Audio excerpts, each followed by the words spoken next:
right. This is a presentation of Northeast Streaming Sports.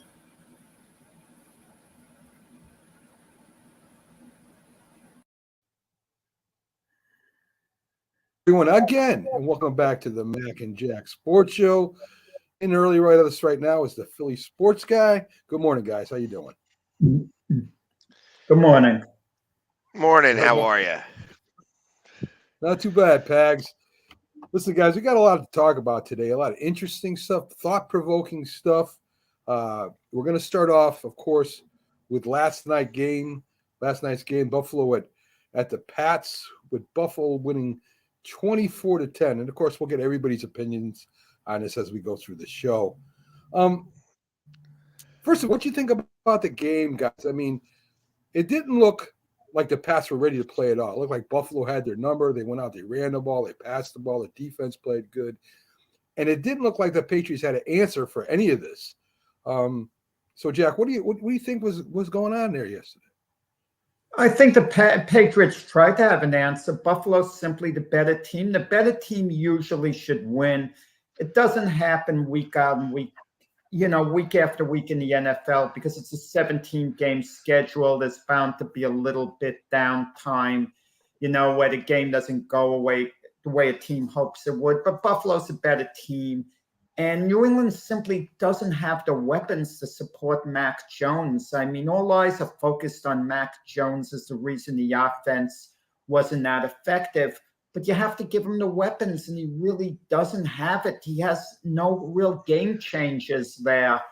And New England hung in, but at the end of the day, the Bills badly needed a win within their division. They haven't won a game within their division this year until last night, and they finally got it done.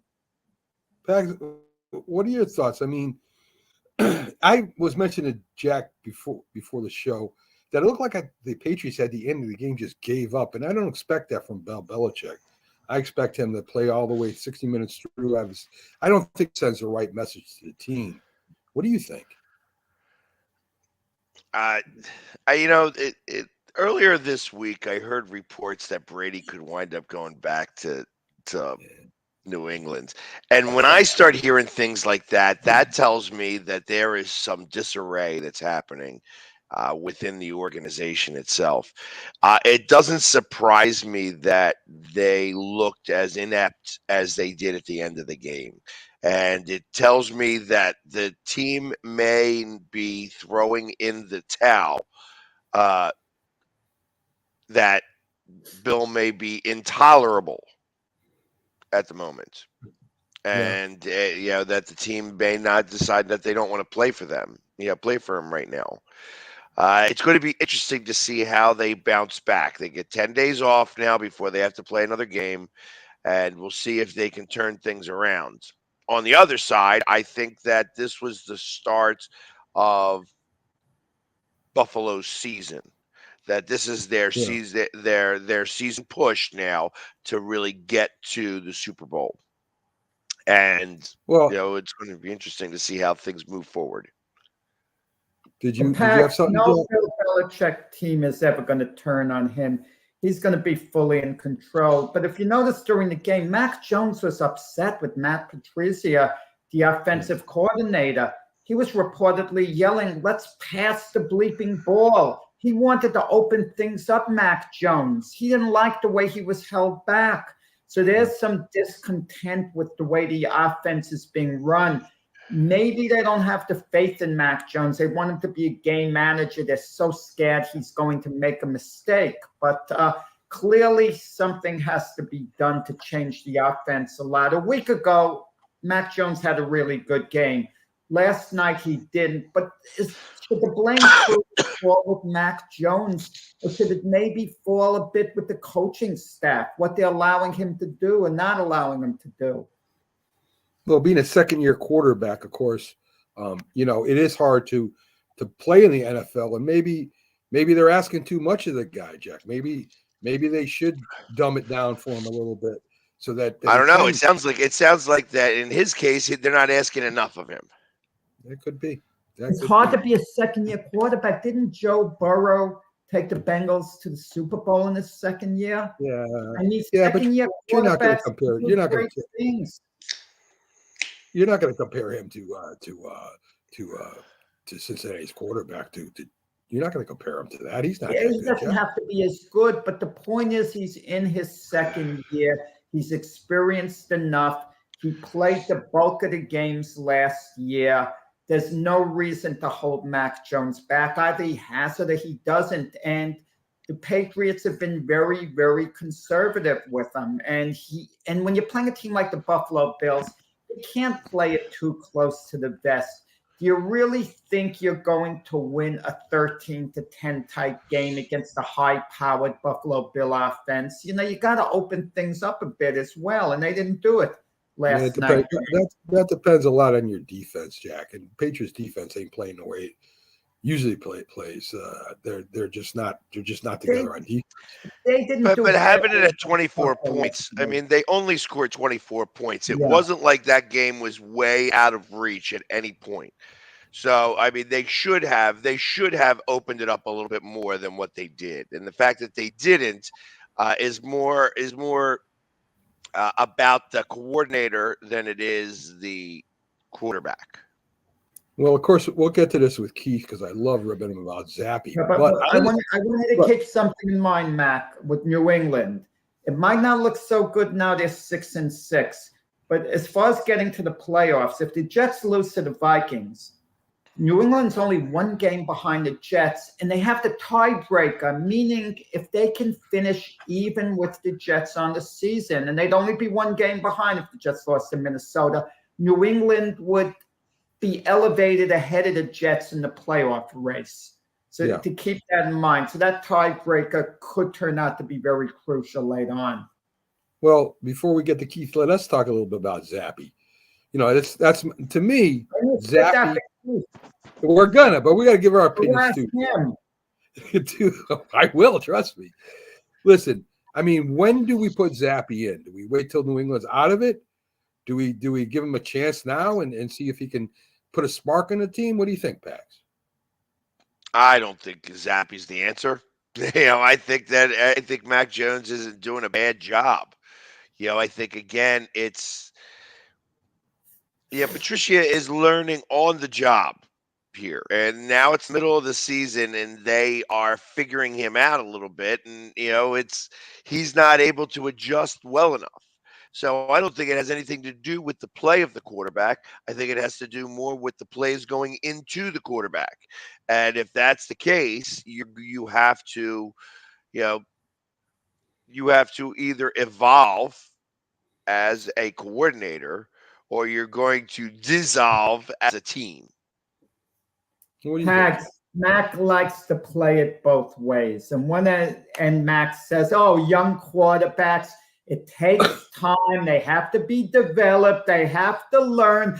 Give them a clipboard. Let them hold a clipboard for a whole bleeping year on the sideline. Let them hold a clipboard. So instead, let's put in a rookie quarterback. Right. The second-year guy should go hold the clipboard. The rookie should play. Well, the rookie should be in there playing for the second year guy. So as soon as the young quarterback struggles, get him out of there for the next time. I hear that the Giants are interested in Zappy.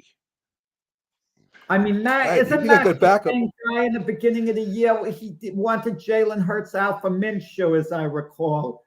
How would that have worked for the Eagles? Well, you can't debate the promise of that. But anyway, so let's get a little bit to the NFL standings. Of course, the Eagles are 10-1 in first place. Dallas at 8-3. The Giants at 7-4. Washington is at 7-5. In fact, I looked it up and I Googled it. How many 10-1 teams have actually won a Super Bowl? You'd be surprised there weren't too many that won them. So the only one that I could think of was one, maybe. No, there was more than one. I mean, you go back, you had the Chicago Bears, Miami Dolphins, you had all these teams that the Miami Dolphins were 10-1. No, they never had the one-loss season. I know. I messed up. The Minnesota Vikings, Mac, a good point. They didn't win the Super Bowl. They lost one game short to the Atlanta Falcons. They were 15-1 going into the game, but the Falcons were 14-2, so that's comparable. Right. But all I'm saying is that it's normally the teams that are hot at the end of the year that win the Super Bowl. You know, it's like a car. You drive it, and eventually something breaks down. So what are your thoughts? Do you think that maybe somebody from the NFL gets hot at the end of the year and wins the Super Bowl, and the Philadelphia Eagles don't even get there? Let me just say before Pags goes, I would be concerned if I were an Eagle fan of that exact thing happening. And I would take a look at a team like the San Francisco 49ers. They don't have a good record. They're battling Seattle to see who wins that division right now. And they're not looking that great, but they're starting to put it together. Their defense is starting to become really, really elite. And if their offense could pick it up a bit, and the potential's there with McCaffrey, Samuel, Garoppolo, at the helm, I would be a bit worried if I were the Philadelphia Eagles, because they could be the best team in the NFL this year and then hit a bump, a major bump, one game before getting to the Super Bowl against a team like the San Francisco 49ers. What do you think, Pags? Do you think that could happen? Well, I think anything can happen. It's not unrealistic to believe. I mean, the 49ers are a good team, and actually, as of right now, I feel like that they would be the only team that really makes me a tad bit nervous as a speed bump going to the Super Bowl. That being said, I think that the Eagles win every game that they remain focused for. And as long as they don't lose their focus, they will win every game that they are focused for, including the Super Bowl. Now, as it is, Pax, do you consider the Giants still a threat to the Eagles? I don't know necessarily a threat. I mean, but it's going to be a challenge. They have to, obviously they got to play them twice. I'm always a firm believer that the Eagles season doesn't begin until we play the Giants. So everything that's happened up to this point is one thing. But in history has shown that the Eagles season really gets started once we actually play the Giants. The fact that we have to play them so late this year. Speaking of Giants, good morning, Byron. How you doing? Good morning. How you guys doing? Hey, Byron. Good, Byron. Let me get your thoughts. I got Pags and Jack's thoughts on last night's game. Buffalo, of course, won 24-10. They were solid all the way around. They ran the ball, passed the ball. The defense played well. And the Patriots, even though my two co-hosts think they played a decent game, I really don't. I think the Patriots should be a lot better than what they played, especially with Bill Belichick at the helm there. He's been in big games. He knows what it takes to win big games. And, it looked like to me, Byron, I don't know about you. I don't know if you watched the game or not. But it looked like at the end of the game, they gave up. Yeah, they couldn't get nothing going. Yeah, they couldn't get nothing going. And it's not a Belichick team. Seem like their offense is, they got some pretty good players, but I just seem like some of the players are not constantly driving and in the game to the end of the game. I mean, it seemed like they just gave up at the end, and the momentum stopped. They get to the 40 or 50-yard line and they stop the flow. So yeah, they didn't call timeout. Yeah, they had timeout. Yeah, they had plenty of timeouts, and it's like to me, you just got to still try to have momentum and continue to build momentum going into this week for the next game. Even if you know that the Bills are dominating, but still though, you got to try to play and try to build up on something that's positive with your teams. One play in particular bothered me when Josh Allen threw for a touchdown pass while he's running out of bounds in the first half. Until I saw the replay, and I'm not sure this isn't the case, it seemed like the guy chasing him, the defensive player whose name escapes me. He was number 31. Right, was concerned about hitting Josh Allen too hard and getting a flag. I mean, and the way Josh Allen just avoided him, and as he's running out of bounds to just throw the ball, that missed tackle. Something just bothered me about that. If I were a New England one of the defensive coaches, it would bother me, that lack of tackling. Yeah, and plus Josh Allen is hard to break down. You got to give him credit. He's a tough runner, and he leads that team in rushing. So you're exactly right. These players got to be a little bit more focused on tackling and making sure that they can secure the field. I mean, he was almost out of bounds when he threw that touchdown. Yeah. We talked about teams that, they get hot at the end of the year, and that's normally the teams that win the Super Bowl, not the teams that win the regular season. And Pags brought up that the 49ers, he was concerned about a little bit because they were playing really good ball now. But I think Dallas has been playing well too. Byron, you're down there with all the Dallas fans. But it looks to me like they're starting to kick it in too. I mean, their running game is good. Their defense is playing really well. Lamb's playing pretty good. And, I think Dallas could be a threat too. Yeah, I think so too. I think, you got to give credit to Mike McCarthy. He seemed like he's a seasoned veteran coach, and he seemed like he know how to handle the media and know to say the right thing. So I think Dallas is maybe shaping up to be, a solid contender. I hate to say that, but they doing some things. Their defense is playing well, and they do have the potential on the special team. They got a great special team coach. So I just think if Dak Prescott don't make mistakes, and if they can get that other receiver, Michael Gallup and those guys going there, they'll be very, very hard to beat. You can see that they have a lot of momentum as well. The NFC East, man, it's just a good thing to see how competitive it is, how close everybody's playing, and week by week, you don't know what's going to happen though. The Washington Commanders doing well as well. So I just, it's going to be a race to the finish. I know back in the day, that's the way it always used to be. Right. OBJ, you think he's going to wind up at Dallas? He's not coming back to the Giants because if it came down to the Giants of Buffalo, he'd rather have Josh Allen thrown to him than Daniel Jones. But Dallas is very intriguing because it seems they really need OBJ.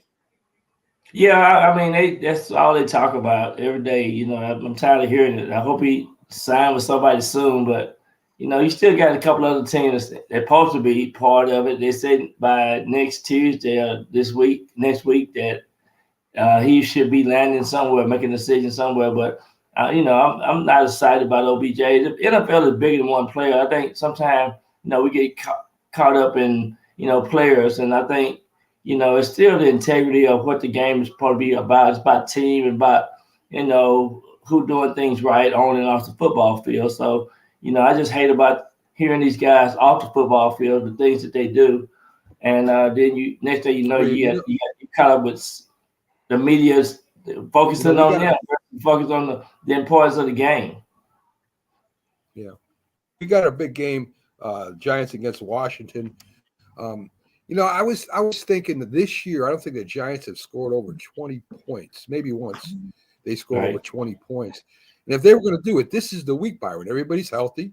They're all coming back. The offensive line, I didn't hear about the defensive backs, but I know they got the whole offensive line back. Their tight end's supposed to be back. So it's about time Giants make a statement game, right? They got to go out there and maybe dominate the Redskins this week to raise some eyebrows over there in the NFC. I don't know if they'll do it, but I think if there was a time to do it, it would be Byron. It's definitely time to do it. Do it at home. Do it in front of the fans. I think it's been perfect. You seem to have some momentum going into, with the latter part of the season. So I think this is going to be a good week for the Giants. I think they can turn it around. But the good thing about this week is that, you playing a division game. The Washington team is on fire. And, I just think that, that Giants really have been in almost every game. They just lost the second half against the Cowboys. I mean, they played the first half great on Thanksgiving Day. And plus, they got an extra three days of rest. So, they shouldn't have no excuse this week. They should be ready to go. That's what I want to hear. No excuse. I'm going to tell you the Giants can go 2-4 the rest of the way and conceivably stagger into the playoffs. It's possible. I don't Yeah, wanna, that's I don't want to possible. do that. They might get it I want to done. go. Yeah.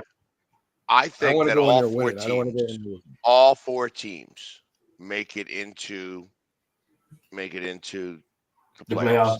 Yeah, And and I think that's that, gonna be, NFC East. yeah, I yeah, would say that's gonna be important because that's hardly ever done. You'll never hardly see all four teams make the playoffs like that. interestingly enough, the last time, well, obviously it's never happened before because there's never been 7 teams in the playoffs until last year.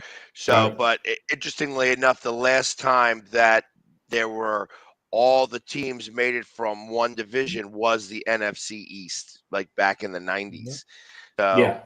there hasn't been another time where teams have, all the teams from the same division have made it to the playoffs. So this is going to be a fairly unique thing. And I just like to pat myself on the back because I think I called this, a while back Yeah. because I thought that the rest of the Yeah, NFL stinks. First off, the season's not over, so Mac's prediction of the AFC West being the toughest division in football. You never know, Pags. I It could still happen. I never said Yeah. that. What didn't you say Russell Wilson was one of the top 5 QBs in football right now? And the He beginning of the definitely year, I was said, top 5 in making money. He definitely Yes. definitely in that category which he stinks, and really showing Russell Wilson might be going south versus going north, for his improvement. Yes. And I made that statement in the beginning of the year, Jackson. I won't put words in my mouth.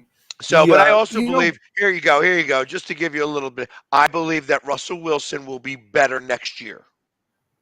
I think Yeah. that I agree with that. I think that he's got pride in his craft and that he will work on it in the offseason, that it's too late this season. He's not going to be able to do that, but they're stuck with him, and that he's going to be better next year. And that whole team. So when you sell a team, and Byron, you might be able to speak to this a little bit better than I am, but my opinion is that when they sold that team, everybody being a human being, when you get overtaken by somebody else, everybody gets nervous about their job, and it creates some erraticism within the organization in total, because these guys are human beings, and you automatically feel uneasy when somebody new comes in and takes over. And I kind of feel that that's kind of what happened here. And ultimately, decisions were made so that they could get to that point. And then you get that erraticism, and now you got everybody going a little bit skitsy, and you get a 3-8 season because of it. And I think that it's not all Russell Wilson's fault. However, he's the main catalyst in this because he's the one making the most money. So yeah, and then when you trade your best defensive player to Miami Dolphins, that rate that let you know that it got to be some changes made. So that they'll be in that process of trying to get some good draft choices. But I still don't believe in trying to build your team around the draft. But yeah, the 49ers will be a team. I'm gonna say the Denver Broncos will be a team that probably gonna be a different team next year. So, but the parable things about the NFL. Look at Seattle and what they've done. I mean, that's the good thing about you going to year. You can be excited about what's going to happen next. So yeah, they had a great draft, Seattle, the way it turned out. Yeah, exactly. Yeah, they did under the wire too. And they got 4 good players on their defense, rookies that's playing really well. Yeah, they are. Byron, we talked about it on before your show a little bit about a blast from the past. Billy Kilmer, old number 17 of the Washington Redskins. Jack's already shaking his head because he knows where I'm going with this. Billy Kilmer was a better quarterback than people know and think. I know Washington Redskins fans remember him, but this may sound a little crazy, but I think he's the original Patrick Mahomes. And if you think about it, I mean, the dude's accurate. He throws sidearm. He throws underhand. He scrambles. I mean, the guy is making plays all over the field. Even when they lose, he looks unbelievable. So what do you think, Byron? Don't pay attention to Jack. Is Billy Kilmer? Billy Kilmer was one of the first quarterbacks that run out of the pocket and make the moves and stuff.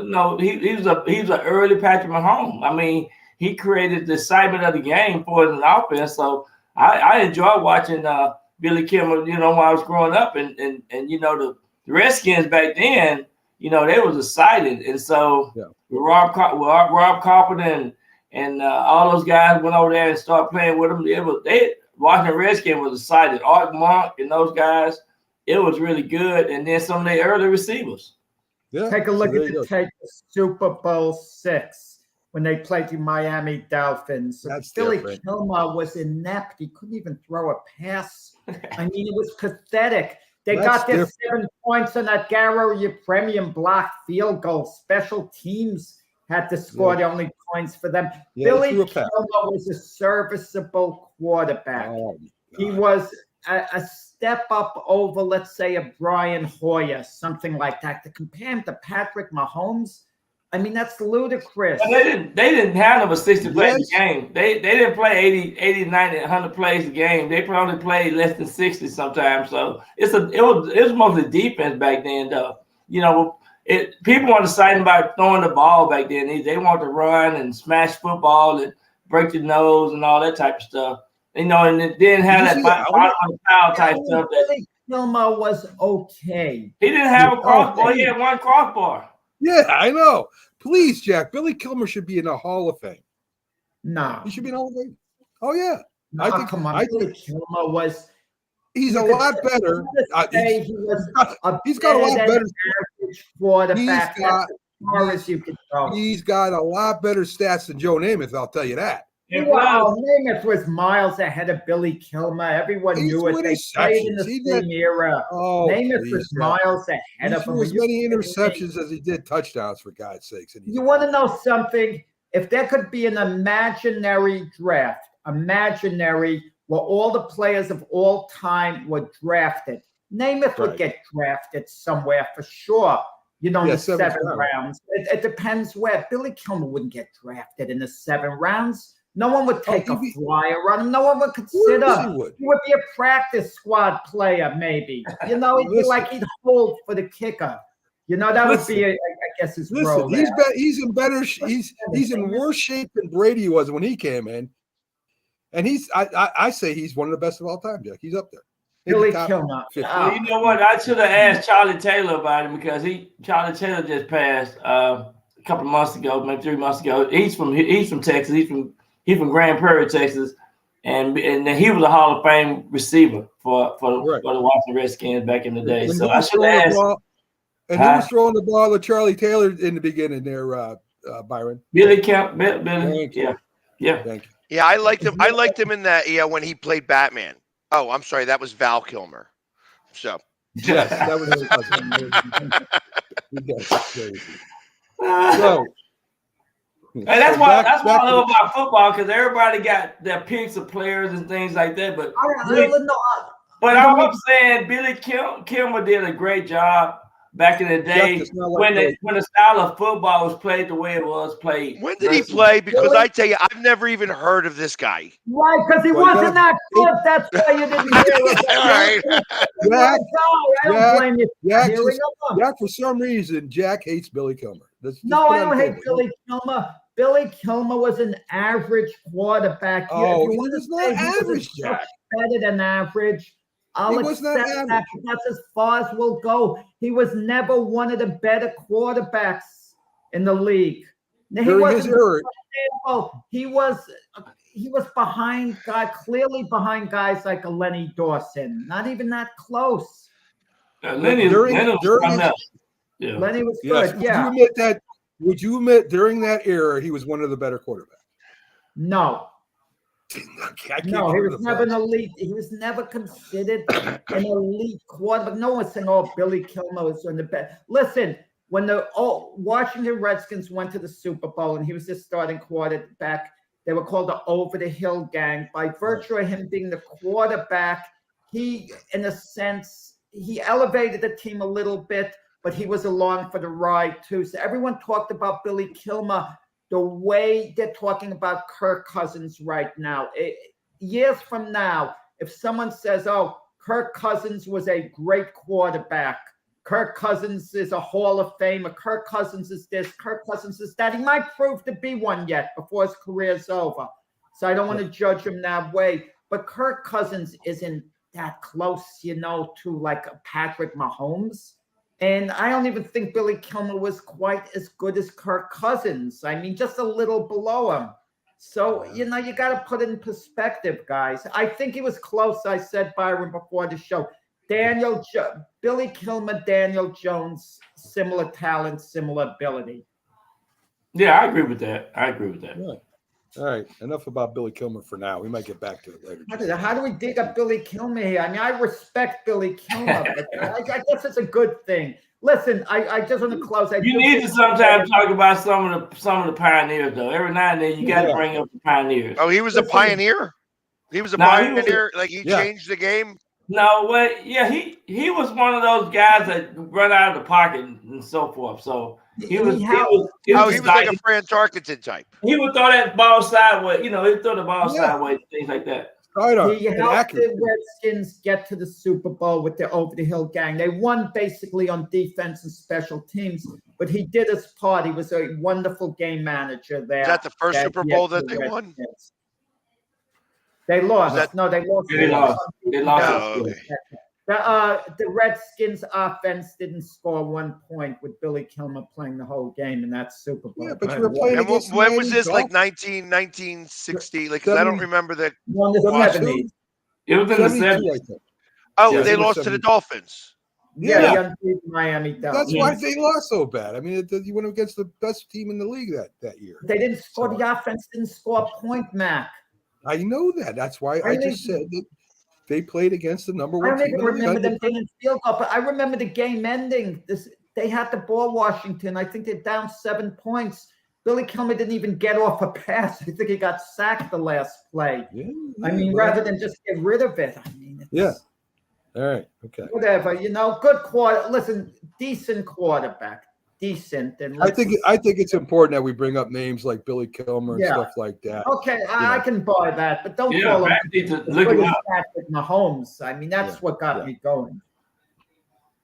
Now his style of play was similar. Yes, right. My style of play when I played two-hand touch was similar to Patrick Mahomes. All right, Jack. Let's not get crazy. Hold on. Did Jackson compare himself to Pat Mahomes? Yes. Yeah. Did I just hear that? No, during two-hand touch, if you prorate it. I was more like Byron. Just wanted to make sure I heard that properly. Prorate it. Jack and Patrick Mahomes. Right. There we go. Yes. There we go. Okay, so back to the standings in the West. We got Seattle at 6-5, guys. Geno Smith's been playing really good ball. The offense looks pretty good. The defense, as you said, we got a lot of young talent on there defensively. I think they got a real good shot at making the wild card. Also, that may knock one of the the East teams out, but I think they got a shot. What do you think, Byron? Yeah, I think they do. It's going to be critical. I see if Pete Carroll can get them where they need to go. But like I said, that young defense is playing well, and they got great potential. I just think, that Walker, the little running back, has stepped up. Geno Smith, what I like, he's managing the game well. He's not throwing the interception like a lot of quarterbacks would do. So I think they, every game they seem like they're playing, they're not really just winning by a big margin, but every game seemed to be real close for them. But they're real respectable. Well, I made a mistake before. I think I said they were tied with the Niners. The Niners actually one game ahead of them. Yeah. And Seattle plays them this weekend. If Seattle loses to the Niners, they're not catching them. So now they're looking at a wild card position. And if Pags is correct that the 3 wild cards are going to come out of the NFC East, Seattle's the team that's going to be left out. I thought the 49ers playing Miami. You want to know something? I think you're right there. My mistake. Yeah. Miami go to the Dolphins go over to the 49ers. Correct. So, Pags, you think if Seattle played Washington, say they were playing the Giants this week, that Washington. Seattle is playing the Rams. So The Rams, right. I'm saying we're doing make believe here. If Washington played Seattle this week, you think that Washington would beat Seattle? Yes. Okay. I believe that would be the case. I think that Washington is playing pretty well right now. I think that's is on the downside of things. Now they're going up against a very inept Rams. I think that the Rams have thrown in the. I think that what did I say, that it's literally like 45% of their payroll, the money in their payroll, is out this week. So I mean, that tells me that, hey, I don't care. We won our Super Bowl last year.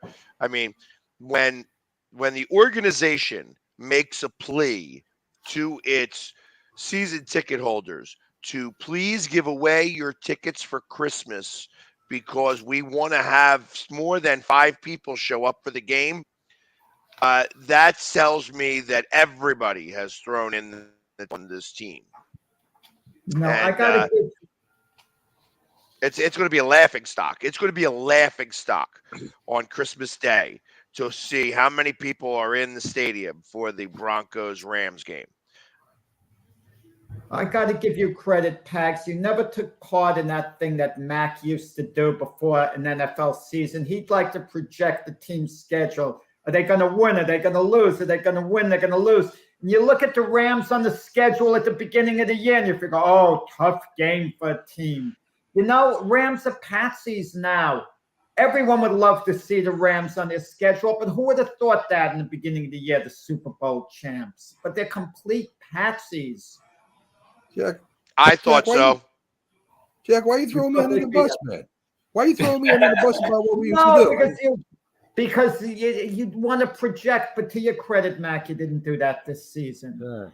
Thank you. So let's take a quick look at the AFC East. Buffalo 9-3, Miami 8-3, Jets 7-4, New England 6-6. We mentioned the game last night with New England.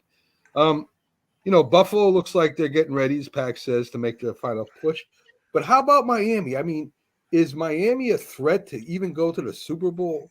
They look really good. They got wide receivers are looking really good. Tua, defense, running game. They seem like one of the most complete teams in the NFL with that with the offensive playmakers at wide receiver. Since we're talking about wide receivers, Byron, what do you think? Miami have a legit shot at the Super Bowl? This weekend going to be a true test for them. If they can pass this test against the 49ers, I think this would dictate kind of what they would definitely probably be a wild card team, because I'm still thinking Buffalo going to win that AFC East. But I'm thinking that that's one of the teams that can turn up some points, and they got exciting wide receivers as well, and they got some of the best combination routes that you ever want to see in football today. So I just think that this will be the test this weekend.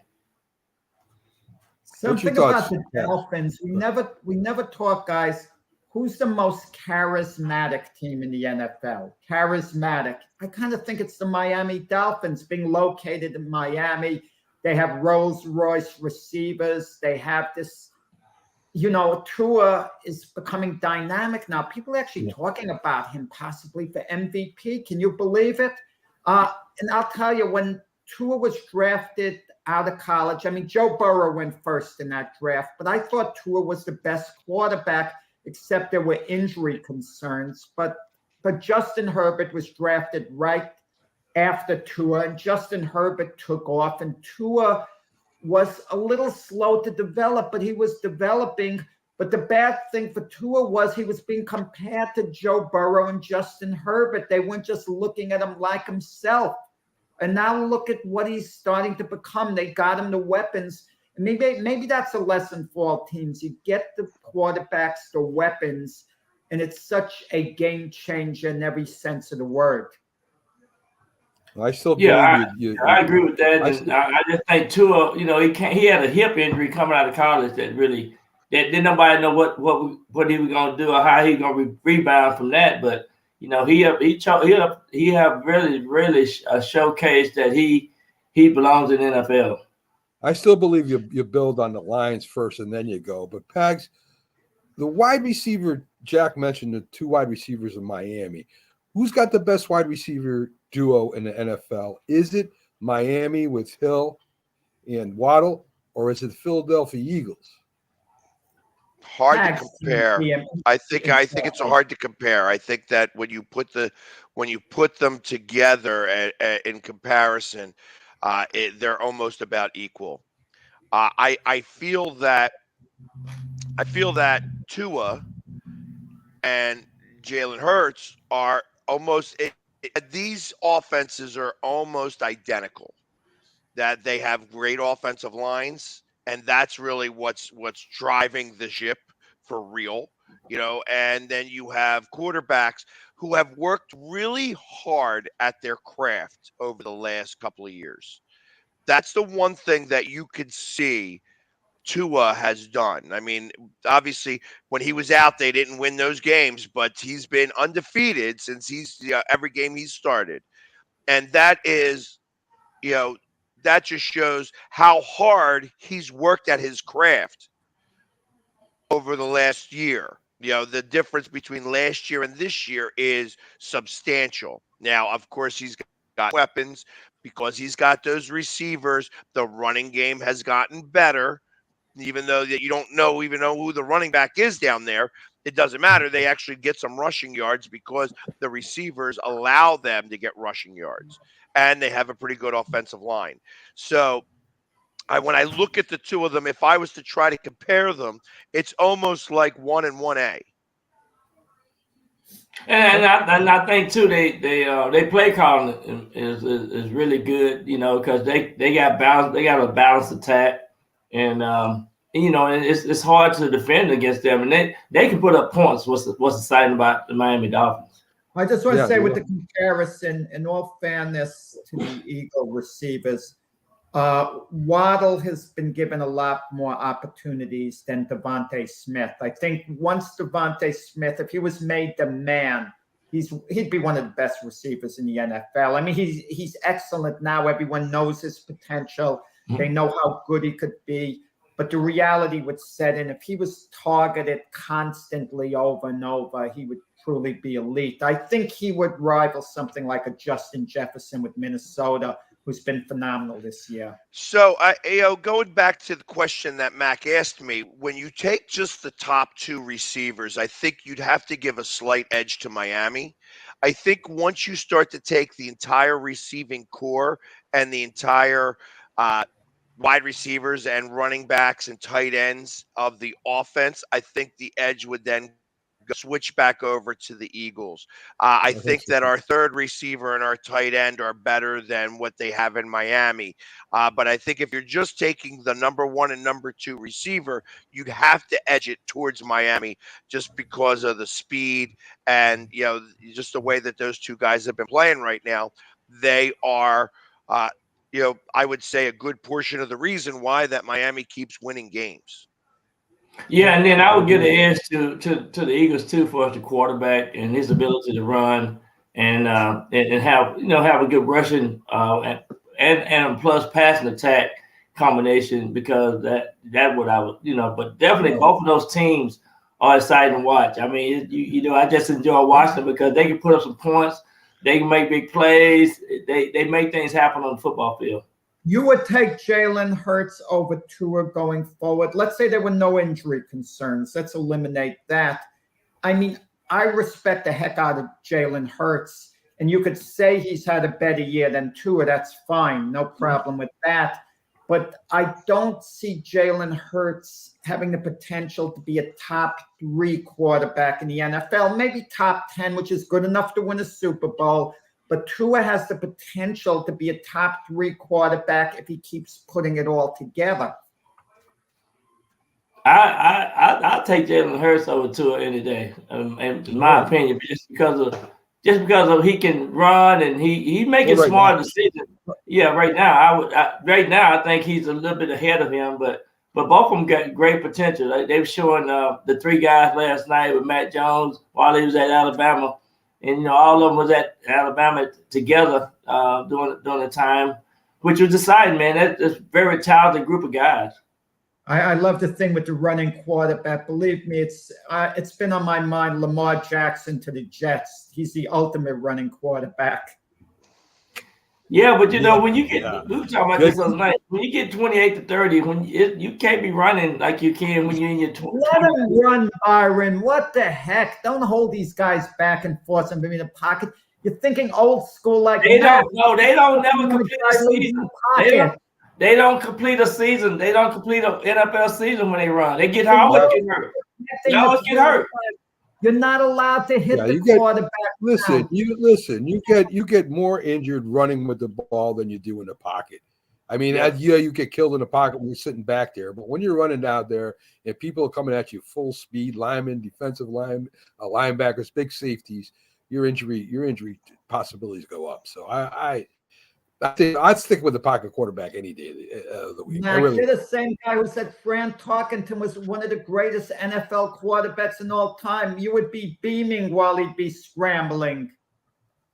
Sure. However, when I look at a few things, so as we're talking about all right now, if you were to shut down Tyreek Hill, and I understand that you have Waddle, but Tyreek Hill has been just under half of the yards that Tua has thrown. Tua has thrown for 2,564 yards, 19 touchdowns, and 3 interceptions.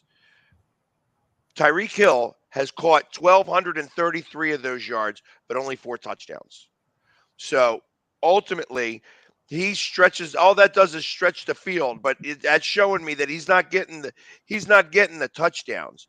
But if you were to shut him down and make Tua have to beat you with other players, you have a better shot of winning the game.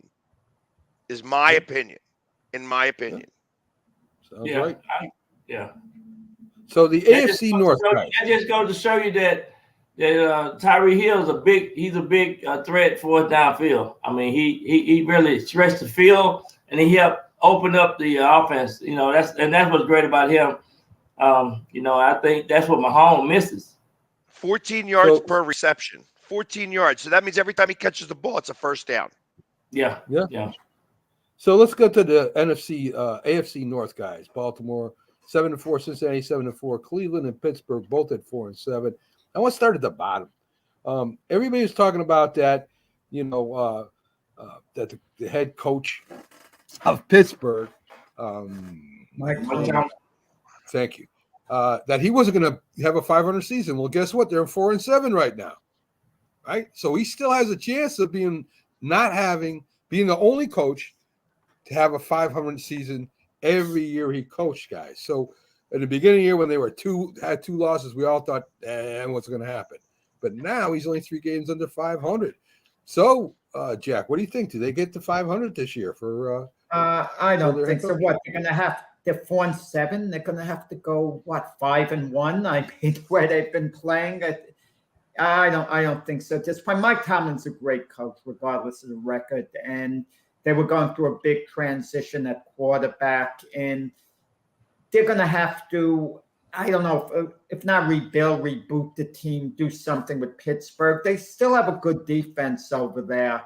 And Najee Harris, he's been a bit of a disappointment running the ball. I think he's a good running back. I think they expected a little more out of him. And but they're going to have to, it's Kenny Pickett, their quarterback of the future. He hasn't shown them that he's not. So I guess they're going to go forward with him. But who knows what Mike Tomlin is thinking over there. But when you have the type of track record Mike Tomlin has year after year, been consistently good, that's the type of coach you put your faith in, you leave him alone. The same way New England should leave a Bill Belichick alone and trust them that they'll straighten the situation out. But no, I can't see him go 9-8 this year and avoiding a losing record. Byron? Yeah, I agree with that. I just think this will be his first time to have a losing record. So it's gonna happen. It's just a matter of time. So because of the way the NFL is, and they're gonna have to reload. When they traded Claypool over to the Bears, I figured they really have thrown in the towel. So I don't see the Steelers doing too much of trying to win. I just think they just position themselves to look about rebuilding the team. So that's what I think. Well, I'm glad you brought up Claypool. And by the way, I don't think. Yeah, I was going to say that I don't think that trade was throwing into the towel. I think that was the cutting out of a cancer. Yeah, I don't think Claypool's that good of a receiver. Well, you know what it is. The players are playing hard on the Steelers, and I don't think you're ever going to see a Mike Tomlin team not play hard. I don't think you're ever going to see them complain, because he won't tolerate the complaints. He's going to nip it in the bud immediately. Certain other teams, you're going to hear discontent, like with the Raiders and Josh McDaniel. Maybe it's a bad comparison, but Mike Tomlin, this is his program at Pittsburgh, and he's got a great ownership to back him up. Just think of the Pittsburgh Steelers organization compared to any other sports team and any other, hockey, basketball, baseball. They had what? Chuck Noll, Bill Cowher, Mike Tomlin, and the guys who – they didn't fire Chuck Noll, I believe. I believe he stepped down. Bill Cowher stepped down. I mean, talk about having a great job. If I'm looking for a coaching job, I want ownership like that. Well, yeah. I mean, but they've also gone really well with picking their coaches. I mean, let's be for real. I mean, these coaches were all, and Tomlin, I know, isn't right there yet, but he is, going to be a Hall of Fame coach. So you have literally every coach that's ever coached the Pittsburgh Steelers just about be a Hall of Fame coach. Byron, part of the problem, I think, with the Pittsburgh Steelers this year is they don't have any receivers to stretch the field. So that, their offense is all muddled down. Pickens is getting sacked and hurt. Trubisky's got to run when he's in there. So I think the first thing that Pittsburgh's got to do in the draft or free agent-wise is pick up a couple good receivers. Yeah, pick up a couple of good receivers that can stretch the field, and it's going to be some good receivers coming out of the draft this year. But too, they offensive line this probably been one of the weakest offensive line they ever had in the history of the team. So that go hand in hand with what they have and the production of the offense. Well, so the T.J. Watt injury hurt him pretty badly, because T.J. Watt's that rare type of defensive player who's a game changer. He's nearly as important as a quarterback, which is rare for any other position player. He's Pittsburgh's version of LT. Yeah, no doubt. It cost them 2 games, I think. It cost him 2 games, him being hurt. Wow. Yeah, because I mean, when that first couple of games, he got an interception. He actually won the game by himself early in the season. Yeah, he's a game wrecker. So we got Cleveland. I'm sorry, real quick, just with Pittsburgh.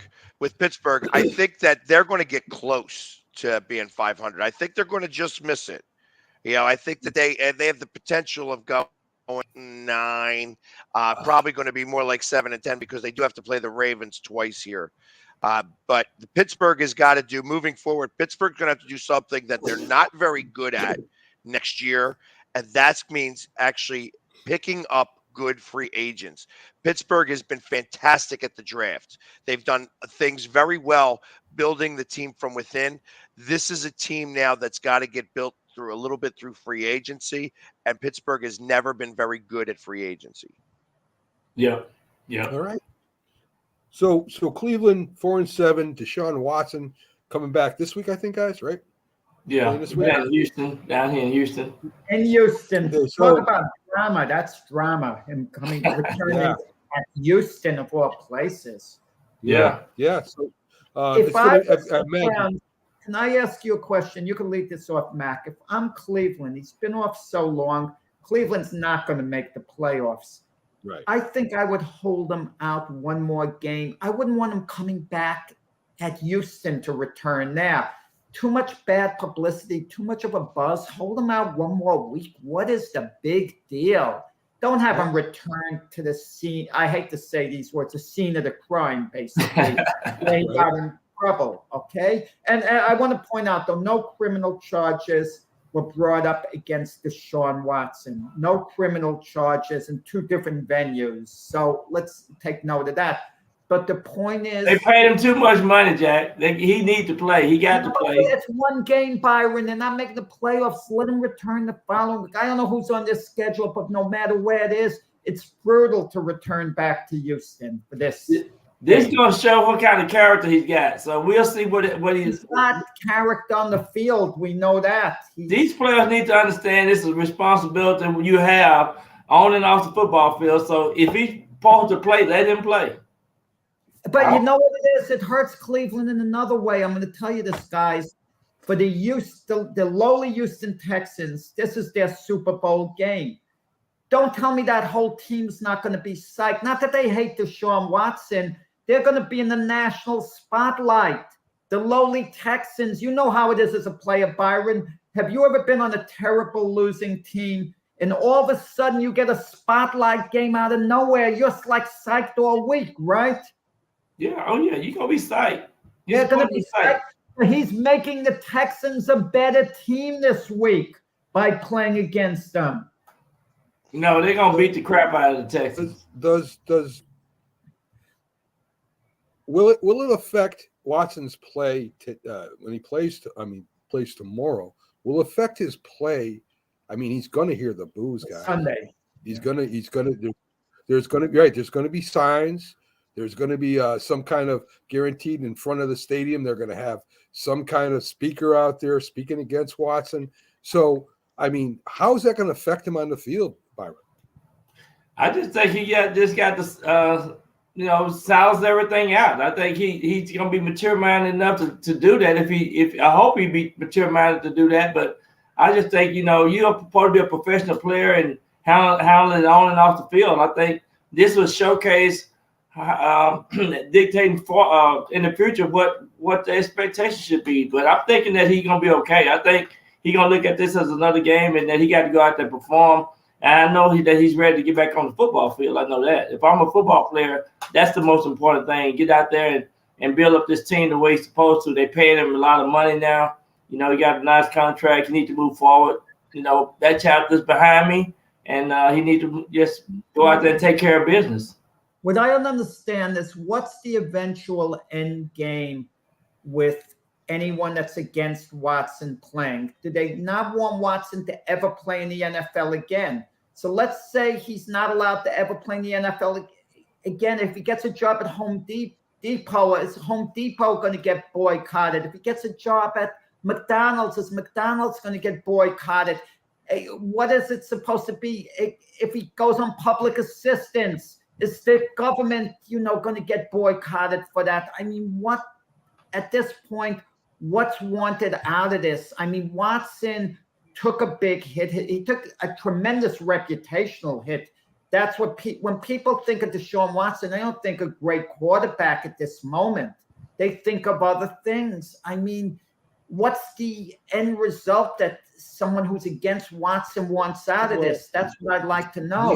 The end result is he's got $250 million coming to him. I don't think he should give all his money back and he should play for free, is what they're saying. I mean, what is the end result? I want to know what the end result is. I'm not recommending a passing judgment in this comment. I just want to know, what do they want from Watson? He got the big contract because he's an elite player.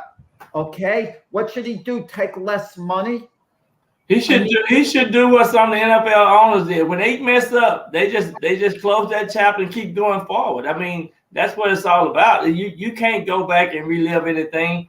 I mean, he just need to move forward. Now we're gonna move a little forward. You guys talking about me behind my back again. I know you are. Of course. We were talking about those Patriots. TGI Sports Talk, which of course we will get to and zap you. Oh, that's I was hoping I clicked the right link. I had like 10 emails. I know, right? Yeah.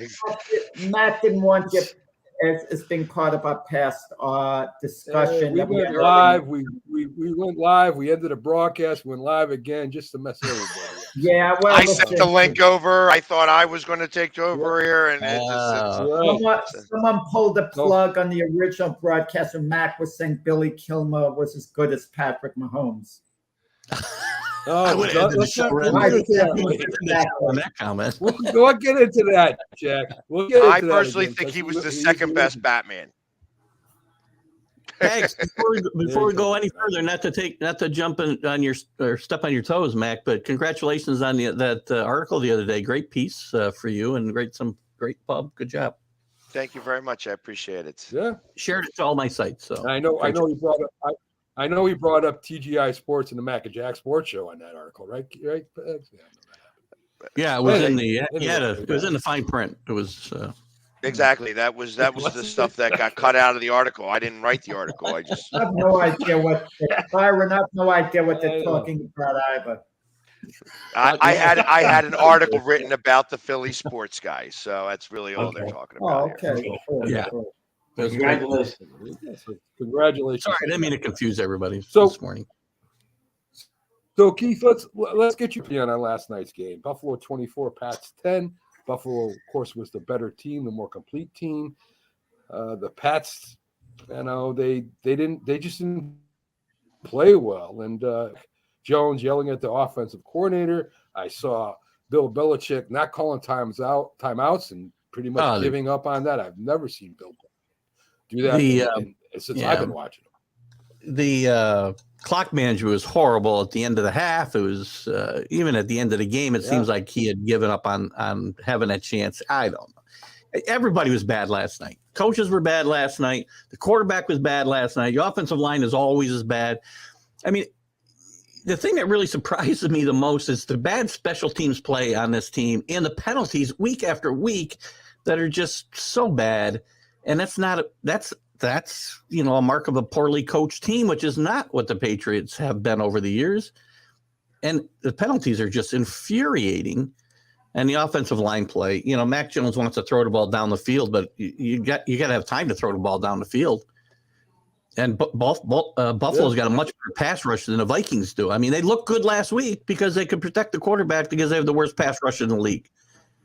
That's not Buffalo looked really good last night, and I don't know if it's because they're that good or the Patriots were just that bad last night. And Buffalo's that good. Yeah, Josh Allen is 5-1 against the Patriots, so that speaks volume. It's the Patriots now are really got their back against the wall. If I'm going to assume, I have to assume they're going to lose to Buffalo on the road. They're going to lose to Miami at home. That means they got to go to have a chance because I still think 9 wins gets in. They've got to go on the road and beat the Raiders and the Cardinals, which is possible, and beat the Bengals. I wouldn't automatically sign off that Miami as a loss. I mean, it is at home and it is in December. It's going to be really cold. Miami is used to staying in those warm temperatures, so it's. I wouldn't necessarily just write that one off yet.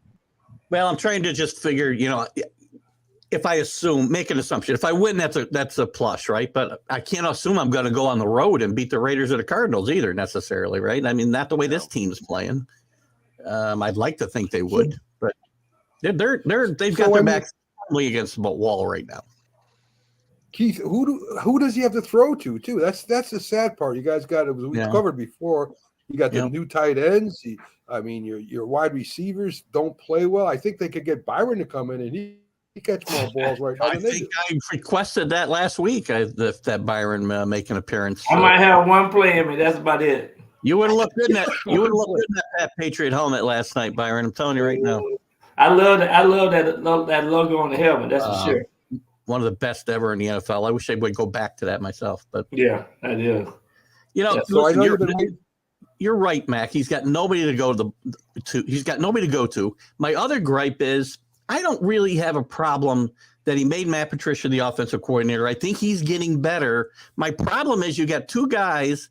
The quarterback's got nobody to go to mentor him on the sideline. You got 2 defensive guys or a special team guy. The quarterback's coach is Joe Judge. I need somebody who can mentor a quarterback, help him mature, learn how to slow the game down. And the Patriots don't have that guy. Every team has a guy like that. The Patriots say Joe Judge is that guy. They have a guy. They should use Brian Hoyer to mentor. I don't disagree. He's better equipped than Joe Judge and Matt Patricia. I mean, he's in the room, but how much can he can't really Make step him all over a the coaches. quarterback coach / player. Give him another title. I'd be okay with that. I really would. I actually could take the player part out of it, actually, for me. But why? So, but all right. So there was a couple of things that I read this week that mentioned that Brady could go back to the Patriots. Yeah. Now I understand. Like I said, I take that exactly with the grain of salt. But when there's some smoke, there's some fire, and there's some thought probably. Do you think that plays any bit of a distraction? Yeah, probably, because it caught legs like anything like that would. One blogger in New England, writes whatever. I don't know where he got the information from. Some guy said on the street or in a barbershop, he heard Brady might come back, and he blogs it. And now it's big news because it takes off on social media and whatever. I'm sure it becomes a distraction for the quarterbacks, for sure. And for the team in general. There's no way Brady's coming back here. If he goes somewhere, he's going to want to go somewhere that has a chance to win a Super Bowl. This team, even if they were a playoff contender, is not a Super Bowl contender in my mind. That's what he's going to want. And yeah, Bob Kraft might want him to come back, but the problem is the head coach wanted to get rid of him long before he left. Well, Keith, there's more to it than that. Even though Brady and Giselle split up, two of Brady's kids, they're living in Florida. Yeah. So if he goes to New England, their family considerations, seeing his kids. His situation's a little different. Well, he's got to keep an eye on what's going on across the street at Giselle's house too. Yeah. So. Well, not only that. We all know. Soap opera. He's not coming back here. If he comes back anywhere, he's probably going to be right back where he was. I wouldn't be surprised he did, but if he did come back, they have to move on from Mac Jones. You can't make Mac Jones the backup at that point. Because they would have invested time in Mac Jones. And I think if Brady was willing to come back, so fond of him. And I think Bill Belichick kind of has regrets what went down with Brady. I think they're on good terms right now, Belichick and Brady. And I kind of feel it would be a happy reunion, believe it or not. I'd be shocked if Bill Belichick and Tom Brady have spoken 5 sentences to each other since he left. They tweeted they've been texting one another occasionally in their complimentary. And 4 of those sentences happened, after they played each other 2 years ago. So, well, listen, we all know Mac Jones really. Mac Jones is a second-string quarterback. We've already come to that conclusion. Listen, he can't play. He can't play in the NFL yet, Keith. He can't read defenses. He gets nervous in the pocket. He read defenses fine last year. I'm willing. Listen, I'm not saying I'm almost to the point where the team needs a spark, and I might say give Bailey Zappi a shot here to spark the team. I'm almost there, but I'm not willing. Even if I did that, Mac, I'm not willing to give up on Mac Jones because I'm going to give him a little bit of a pass. He's had injuries. He's trying to learn a new system. He's got no help, as I just mentioned, on the sidelines or in the quarterback room to help him learn the new offense in my mind and just deal with being an NFL quarterback and growing. He's got no help on the field. He doesn't have any weapons. Players. That's the other thing. There's no weapons around him either. When's the last time you saw a real separation with anybody? No. It's hard to watch. It's hard to watch. Offensive player last night was a kick returner who's also a defensive back, and that was their longest play from scrimmage, maybe of the year. I don't know when they threw that quick screen to Jones and surprised everybody. I didn't even realize he was in the game. Great play, but you can only do that once, and now we're watching for it. So, well, to go to a good story here this morning in the AFC, the Jets, and talk about a spark. White throws for over 300 yards. The Jets are all pumped up. The fans are pumped up. Maybe he remains. I think he's the quarterback till the end of the season. Whatever happens. Probably. I don't think. I don't think Zach Wilson's going to get back in there this year. So, Jack, you got to be impressed with what White did. I know you were, kind of iffy on him, but you got to be impressed. Let's see what happens against the Minnesota Vikings. If he falls flat, it changes the equation. If he has a big game against the Vikings and the Jets win, they're going to stick with Mike White going forward. I mean, how on earth can they go back to Zach Wilson this year? And if Mike White is really excellent for the rest of the year, now you're talking about a quarterback competition in training camp. But, they're going to keep Zach Wilson around. And if Mike White falters again, it'll be interesting whether they go to Joe Flacco or Zach Wilson. But I wouldn't get overly excited about Mike White right now. I mean, that's what happens with these quarterbacks that have been around. They're good. They may be good to patch things up for a season, but beyond that, do you really want to make them your franchise quarterback? So, let's kind of wait and see. Some interesting parallels here between the Jets and the Patriots that we just talked about with Zach Wilson and Mac Jones kind of being at a crossroads. Yeah. Mac Jones is a little smarter than to say what Zach Wilson said in a press conference last week, which is the entire reason he's benched. You need your quarterback to be a leader, and a leader doesn't go there and say, I don't think I let the defense down even at all. I mean, come on. You got to take responsibility that you're awful. Byron, how important is that in the locker room? Oh, it's very important. I mean, is that in the locker room? It's very important. I mean, the defense want to know if you got my back and we have each other back. And it's a team sport. It's a team sport for a reason. And you just got to know what to say and how to become a leader. And it's all about production. And you got to be consistently, in the battle, in the heat of the battle. So that's what football is built around. Yeah. So for him to say that last week, he lost all relationship with players, and nobody really, everybody was like, man, get this guy out of here, because we're not on the same page. Hard to get it back once you lose it too, right? So absolutely. Yeah. There's only one answer he could have given there, right? Yeah. Yes, I let them down. I was terrible. Take the blame. Just say that this was one of my worst games. Be a leader and say the right thing. I thought it was cool, and maybe a little late. Maybe his father should have done this when he was maybe 12. He called him after that press conference and said, "What are you doing?" Yeah, exactly. Yeah. Oh gosh. Well, at least it wasn't any of his mom's friends that called him. Well, then he would have been. That's a different.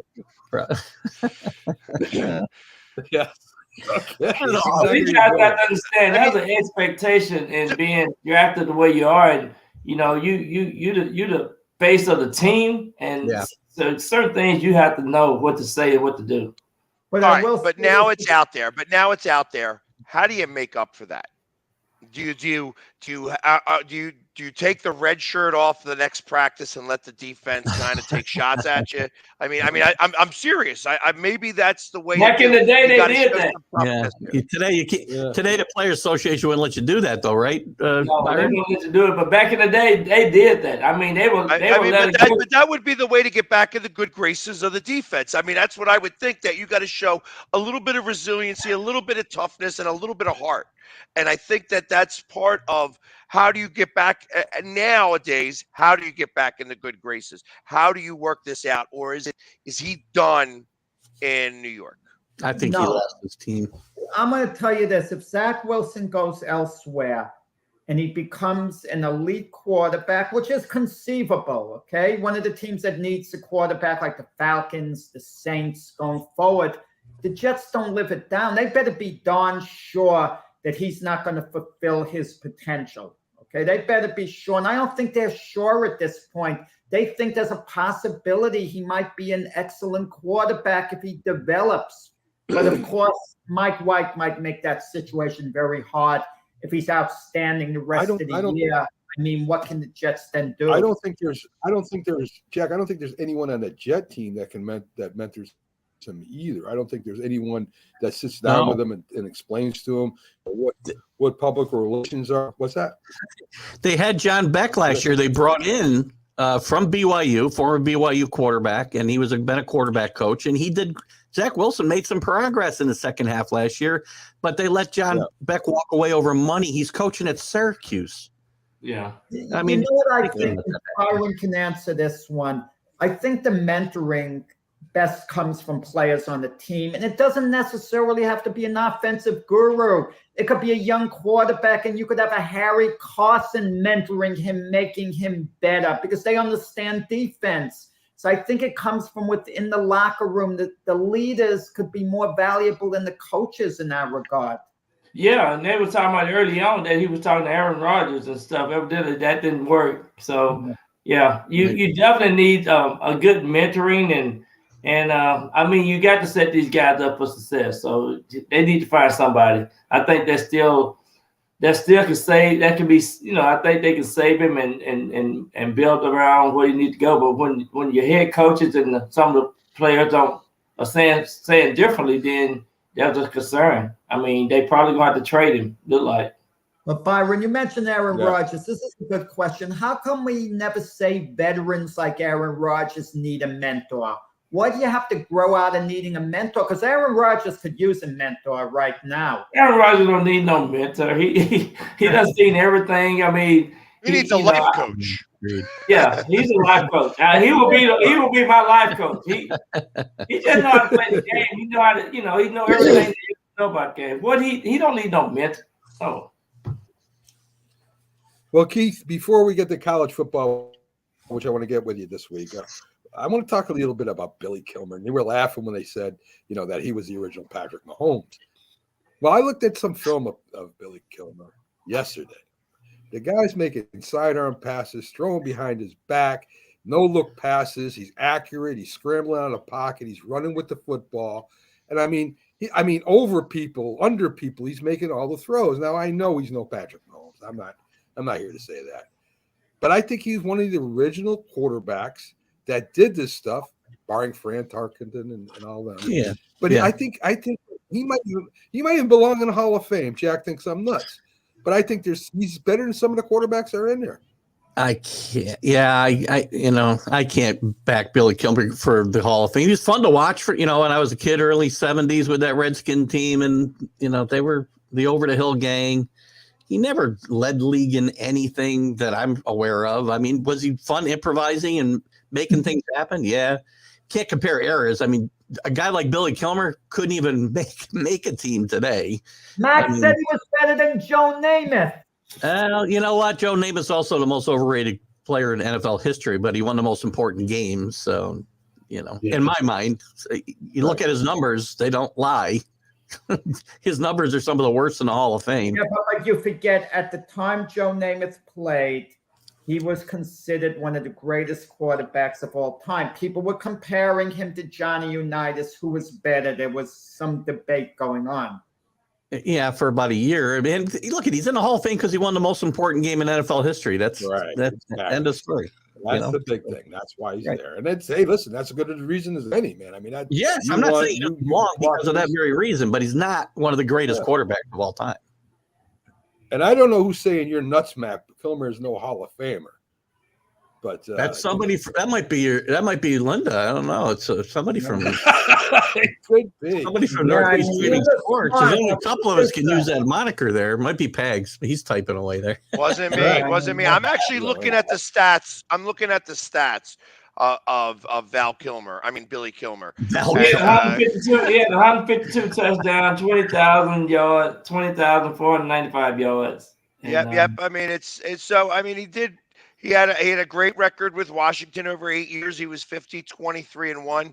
When he was with New Orleans, he stunk. He was 11-28 and 0. You know what I mean? So it's. I mean, he was okay. I mean, he did lead the league in touchdown reception and touchdown passes 1 year in 72. Okay. In 72, just 1 year. That wasn't even the highest year. He did have a year where he threw 23 touchdowns. That's the year they went to the Super Bowl and lost to Miami, I think. Well, 19 is when he led the league. That was in 72. In 75, he threw 23, but didn't lead the league there. 72 is the year. So, I mean, he was okay. Maybe borderline, okay, but he was borderline Hall of Fame. No. Did you give me that, Jack? Borderline Hall of Fame? No. He was okay. Redskins Hall of Fame. Redskins Hall of Fame. So let me make a comparison to Billy Kilmer. He was about on the level, guys, of Andy Dalton. How's that? When Dalton played for the Bengals. Maybe something around that caliber. How's that? He made the Pro Bowl one time. He was MVP twice, though. He was MVP. AP, he was American. He was MVP twice. 70, 71 and 72, I think. Billy Kilmer? Really? I don't think so. AP MVP. Wow. No, I don't think that American was Press. 72. Yeah, 72. Yeah, you can't argue. So Ray Dinger says you got to rate quarterbacks pre-78 and post-78. We always say that. Agreed. Yeah, I agree. We rate them differently. So let's get to college football, Keith. Some changes in the rankings, or I should say we got the top 4 out anyway. We got Georgia at number 1, Michigan number 2, TCU number 3, Ohio State 5, Alabama 6, Tennessee 7, Penn State 8, Washington 9, and Clemson 10. I mean, you would figure Georgia would hold on to number 1.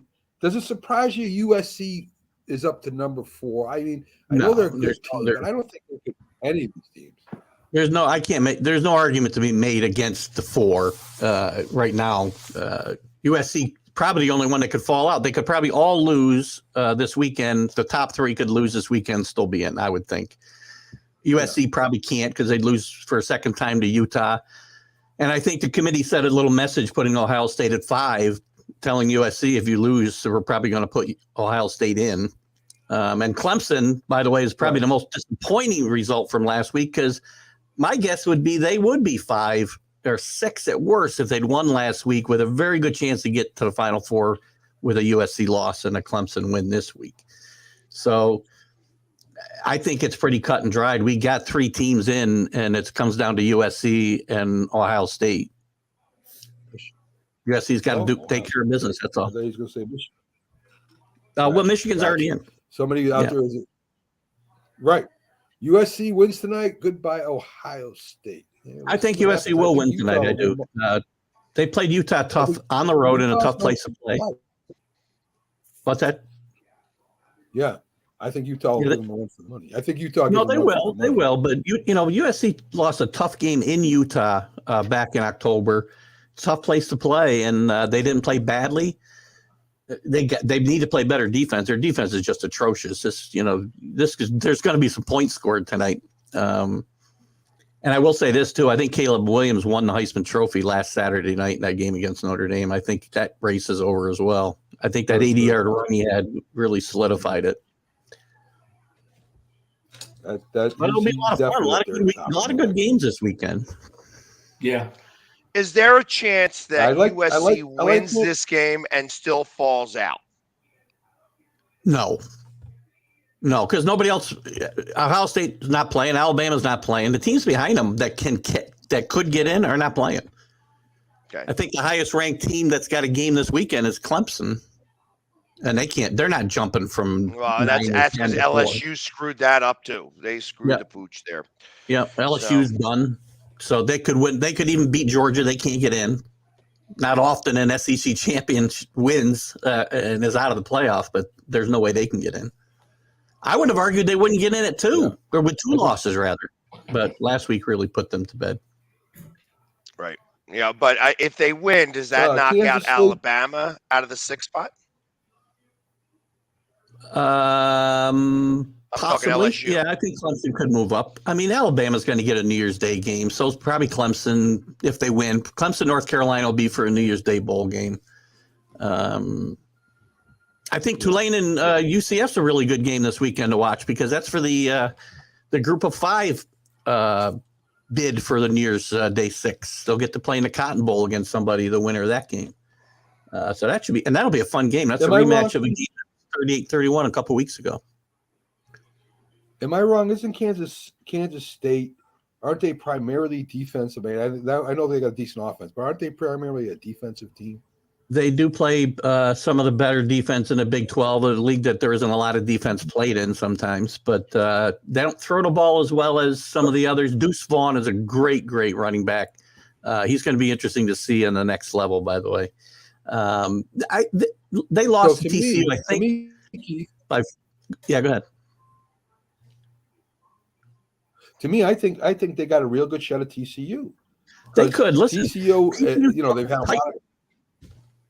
TCU's walked a tightrope last week, right? They won big last week against Iowa State. First time they've really blown anybody out of the building. Yeah. they've had a chance to lose pretty much every week since week 2, and they found ways to win, which really can help you. It gives you confidence you're never out of a game. They've come back to win some games. They were way down. They were way down against Oklahoma State and came back and won that game. Max Duggan is a really good quarterback, and I think he's got a great attitude as far as keeping his teams level-headed when they do fall behind or get into trouble. And Sonny Dykes is a really good coach, been around a long time, and I hope Sonny Dykes gets in here because, this might be his once-in-a-lifetime opportunity to get to a playoff. And their matchup in the playoffs is going to, indicate whether they got any chance to win. They match up with Georgia. I think they're going to get killed. But so I think the 1 through 4 is really going to be important as well. I think USC could go by TCU. If TCU loses, USC wins, I think USC might move up to that 3 spot. And that would give them that would maybe have a TCU Georgia first round. I think TCU would much rather play USC or Michigan in the first game, the semifinal game, and not Georgia. Well, let's go around the horn here. Who do you predict's going to win the national championship? I'm going to go with Michigan. Jack, who do you got? Oh, wow. Something's telling me Michigan could really pull off a big surprise here. I know a lot of people are going with Georgia. I mean, I'm going to go with Michigan. Something is telling me Jim Harbaugh really hasn't focused. And they beat a really good Ohio State team. Yep. Who's next? Yeah. Defense wins championships. Defense wins championships, and that means Georgia wins again. All right. Go ahead, Byron. I'm going with Michigan because of my grandboys. They love Michigan, so I'm going with Michigan. All right. Before last week, I would have said Georgia, but I'm actually going to make this 4 on Michigan because there's something about this team. J.J. McCarthy gives them a dimension they didn't have. He's much more athletic than McNamara. The questions about him being able to throw the football have been answered a little bit last week. They'd probably be better off if they didn't have to match up against Georgia, and they get knocked out by somebody. But it'll be an interesting game. I think it'll be a much better football game than we saw last year if it were to be Michigan and Georgia. And I'll take Michigan to kind of get the monkey off their back. And I think what really made me say Michigan because of what they did to Ohio State last week. I mean, they really showed a whole different side of football when they beat Ohio State last week the way they did. Byron and guys, other Michigan teams would have got blown out of the building. They were on the verge of getting blown out in that first half. Ohio State was having their way with them for a quarter and a half. Yeah. And they righted the ship. A couple big defensive plays to Peg's point helped turn the tide in that game. And, the fourth quarter, from the middle of third quarter, I guess, on, they just had their way with Ohio State. So, yeah. And I guess I read where McNamara is going in the portal. Is that right? He's going to Iowa, I believe. He's already chosen to go to Iowa. Why? Another middling, plotting quarterback for Iowa. Perfect pickup for Kirk Ferenz out there. Mac, is Keith done with college football? Because if he is, maybe we could switch to the Judge contract situation. Oh my God, this dude, he won't let go of Judge. I don't know no, we're not doing Judge today, Jack. All right, because I don't think Pags wants to talk about the Yankees. So we made up OBJ much if we talked about Judge. I thought we were cutting a deal. OBJ. No, we're not cutting a deal, Jack. It's not. Let's make a deal. Byron, I hear the Yankees are going to go pick up Gallo. Right, see now you're gonna keep it alive, Pags. I'm trying to shut that. Where's Chapman going? What's the deal with Chapman? Yeah, he should probably go to the Mexican League. Philadelphia. You know what, guys? We're done trying to fix New York pitchers. I went on the. I checked up about the World Baseball Classic. It's going to be played in March, and I'm going to be around there. I could catch some games in Miami. But you look at the prices and they've changed. One game, I think Israel against Nicaragua, something like that, was $12 a seat. So the service charge would have been more than the ticket. But then you turn to certain games like Puerto Rico against the Dominican Republic of the United States, tickets shoot way sky high for those games. You know, Because you're getting baseball now, are we on soccer now? That's baseball, the World Baseball. Yeah. All right, thank you. You better not go to soccer. Right. I'm saying you're getting some great talent in the World Baseball Classic.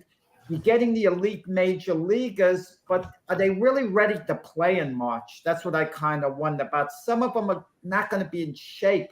They're using that tournament to get ready for the regular season.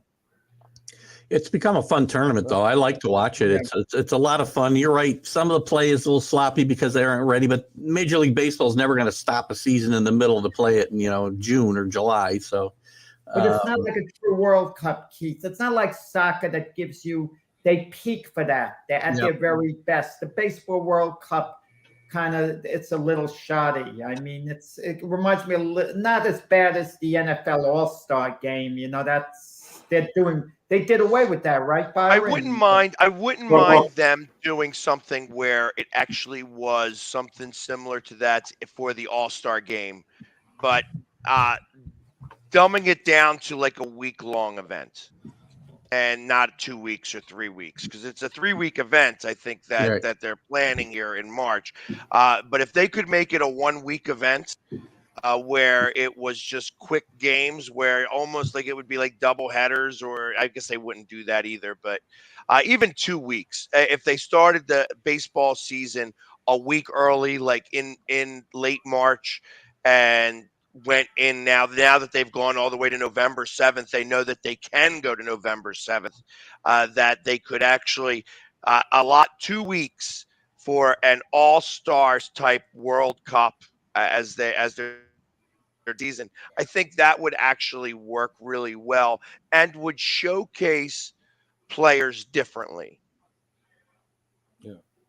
Byron, you got what, 2 grandkids, right? 2 grandboys? 2 grandboys, yeah. Yeah. 9 and 7. 9 and 7. All the sports that is available down to there. What's their favorite sport? Is it football, soccer, basketball, track? What do they like the best? They involved in everything. I got them playing golf too, but they involved with baseball, soccer, football, basketball, and they even swim. So they involved with everything. So which I think is good, because I just think later on when they get older, they can pick and choose what they like to do. And you also know other athletes who can maybe help them out, give an encouraging word as they get older. For example, for golf, you could have Jeff Coat maybe help them out. That's the one thing I'm not worried about. I give him more golf lessons than Jeff Coat. I definitely wouldn't have him to talk golf with my grandboys.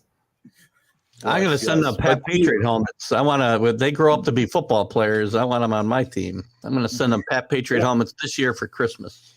Oh man, they love that. They love sports. I'll tell you that. I can imagine, Byron, when all the guys you could get them some help in certain sports, right? Oh yeah, no doubt. Yeah, we got a couple of baseball guys wanting to teach them some baseball. Which, the governor that used to play with the Texas Rangers, he's here. He's a good friend of mine. So, definitely just want to expose them and let them know that. You got to have true character to play the game. It's a team sport, unless you're playing golf, blah, blah, blah. But other than that, what are you talking about? Byron's got Michael Phelps coming down to teach them how to swim. That's what I need. Yeah. Exactly. I might not Michael Phelps diet, that 10,000 calories a day. The problem is I'm not doing the workouts he's doing. You're talking about the body, boy. I think. He definitely got the body. The dude is. What was I going to say to you, Byron? But we're not going to teach him how to snap. We're not going to teach him how to box. That's for sure. Box, yes. Best to keep away from that. Yeah. Yeah. Well, Byron, I'm glad to see you don't have them on the traveling sports. I hate it when parents put them into one sport and they think their kid's going to be a professional whatever player. And I think if you look at all the great players in all the sports, they played more than one sport in high school. I mean, you look at some of the better sports players that are in NFL, even baseball. They've played both football and baseball. And I think it really builds character, and it uses different muscles. I mean, there's so much things that you can get from playing other sports.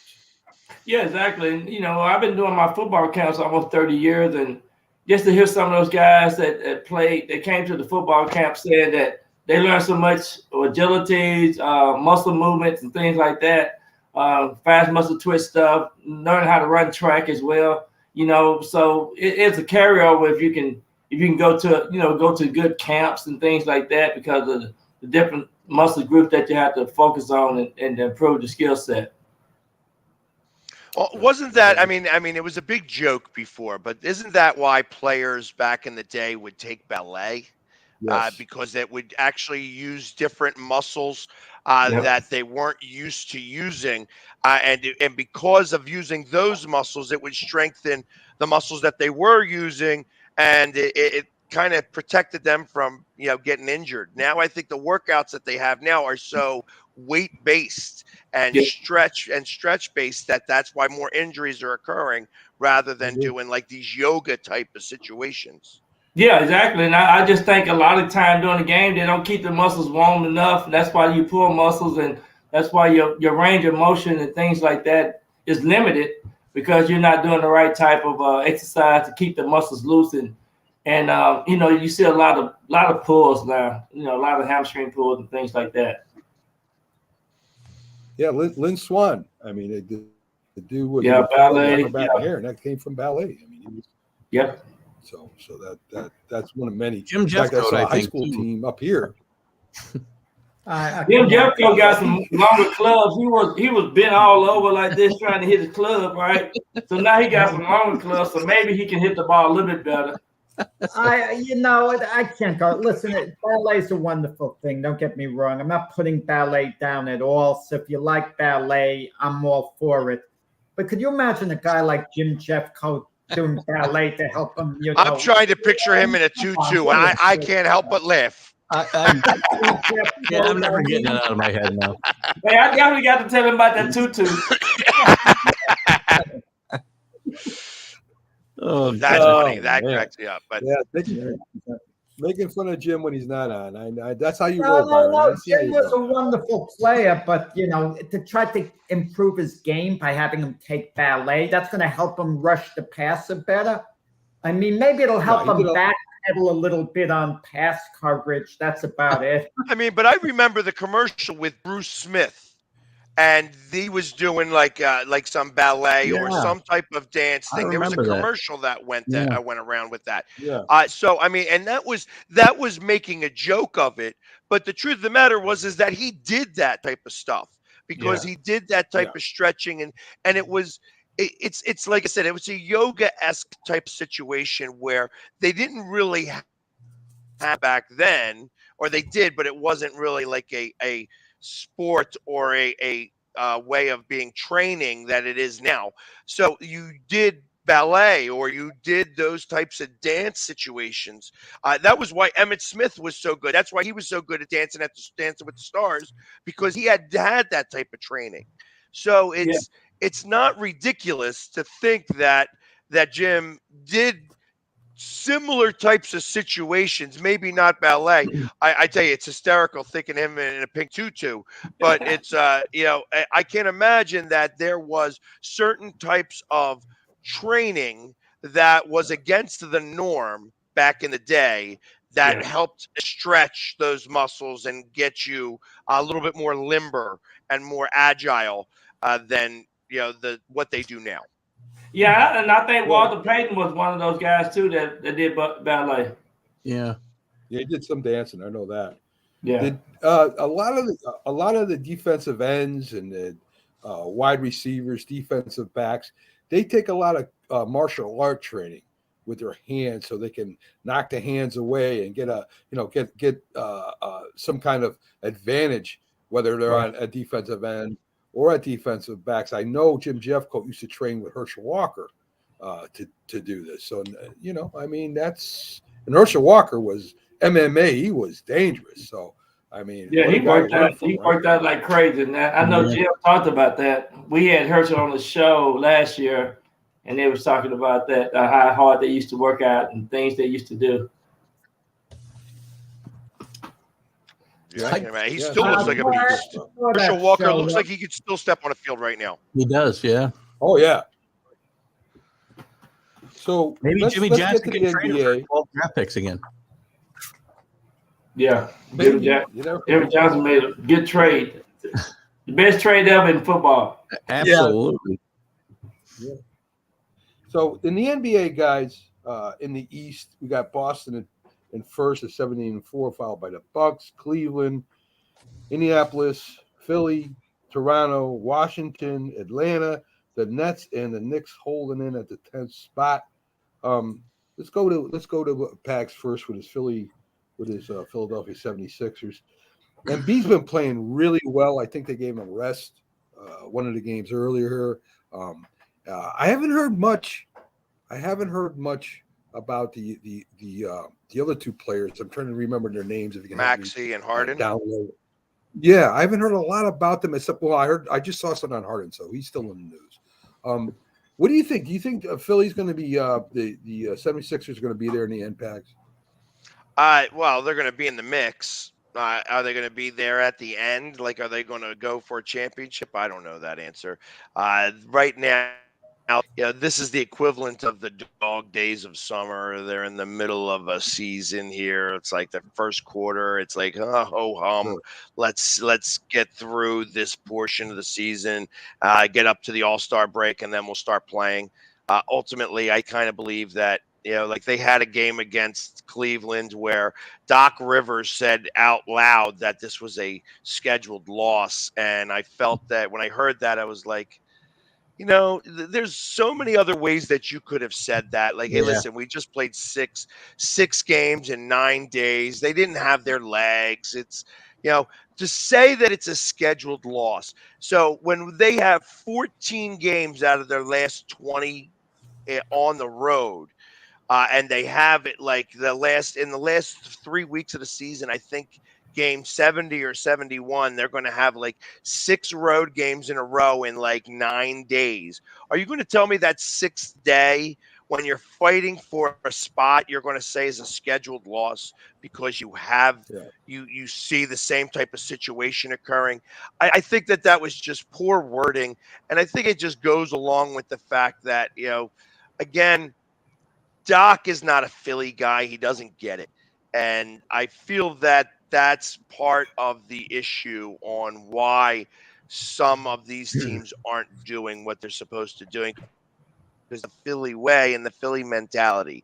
And I think that it starts with the coach. And unfortunately, I don't know if they're going to be there at the end. I think that the problems still remain the same. Is he on the hot seat at all? Or is this going to be his final season? Let's say they underperform, they get eliminated in the second round, even of the playoffs. What does he need to hold on to the job? Is he secure no matter what?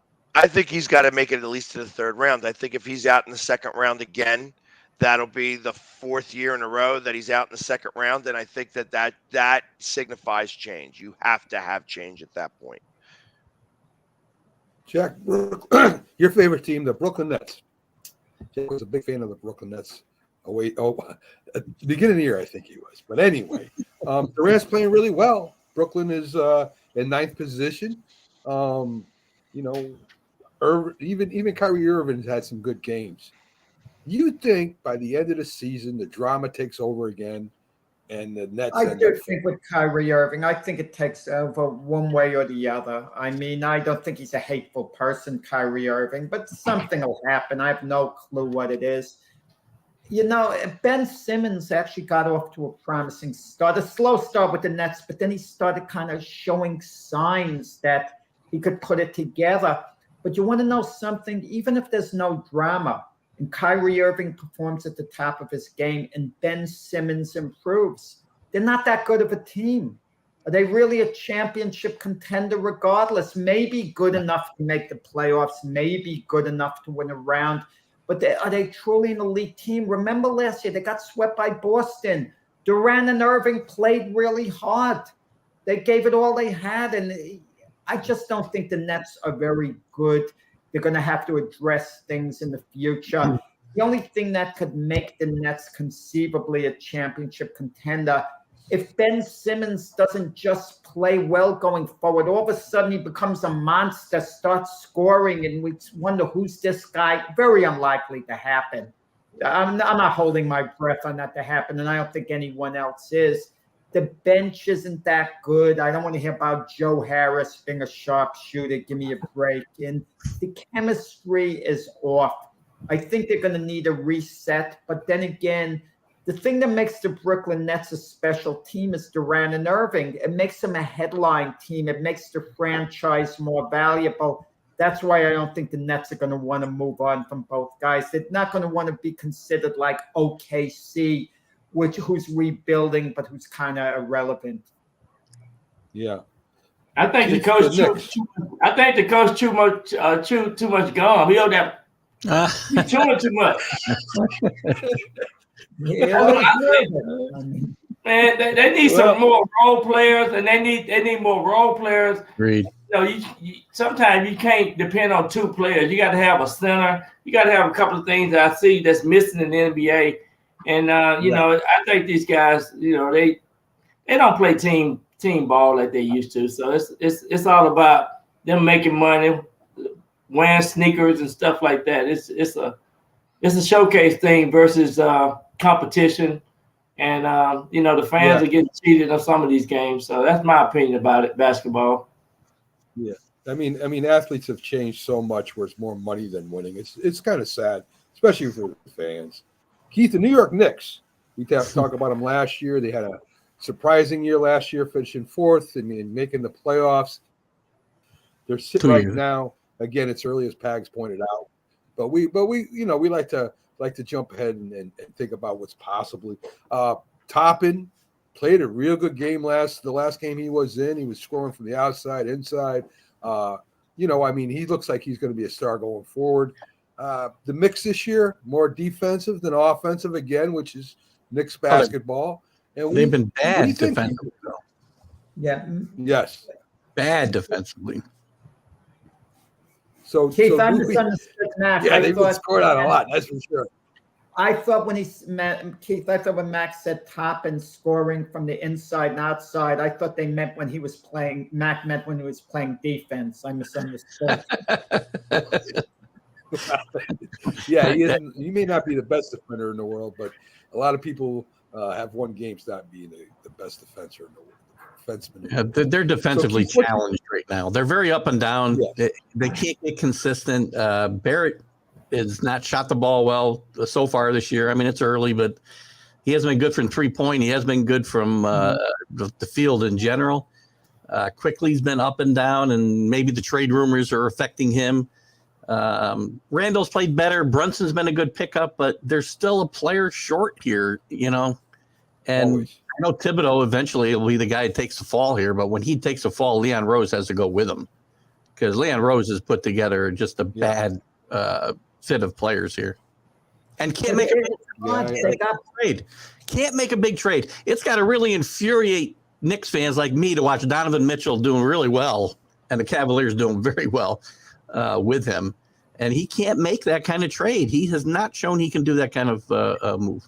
They only have one chip in reality, and that's Barrett, who might be intriguing for a lot of teams to get. I don't think they want to touch Randall with his contract. Brunson just came over here, so logically he's not going anywhere. But I think Barrett's the one big chip. Robinson to a smaller degree because of the way he rebounds. But Barrett is the one guy, the one centerpiece. But do you really want to trade Barrett? I don't. I still think he's a building block here, or should be. Quickly's also talked about a lot. A lot of teams inquire about Quickly, as I said, and I've liked him since they drafted him. But he hasn't shown a lot of consistency. That's one of the problems, and maybe part of it is because Tibbs isn't really consistent with his playing time either. That doesn't help. And Toppin's a crowd favorite. You don't want to move on from Toppin. They love him at MSG, and that should count for something.